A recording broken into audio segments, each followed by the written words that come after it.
Saranya అనన్యకి call చేస్తుంది. మొబైల్లో voice changer on చేసి అనన్యతో ఇలా మాట్లాడుతూ ఉంటుంది. నేను పోలీస్ స్టేషన్ నుండి మాట్లాడుతున్నాను. అరెస్ట్ అయిన ప్రకాష్ వాళ్ళ చెల్లి ఫోన్ నెంబర్ కావాలి నాకు. మీరిస్తారా? ఒకసారి చెప్పండి అని శరణ్య అనన్యని అడుగుతూ ఉండగా, ప్రకాష్ చెల్లి నెంబరా నా దగ్గర ఎందుకు ఉంటుంది అని అడుగుతూ ఉంటుంది అనన్య. అవునా, మీరొక్కసారి ఎంక్వైరీ కోసం పోలీస్ స్టేషన్కి రండి అని బెదిరిస్తుంది శరణ్య.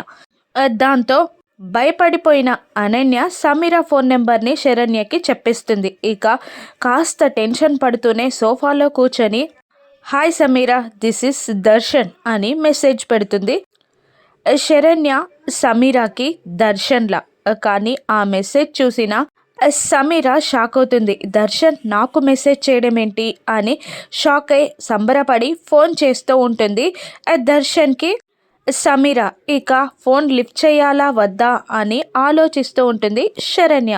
సమీర బ్రతికే ఉందని శరణ్య కనిపెట్టగలదా? రాను ఎపిసోడ్స్లో చూద్దాం. Thank you for watching.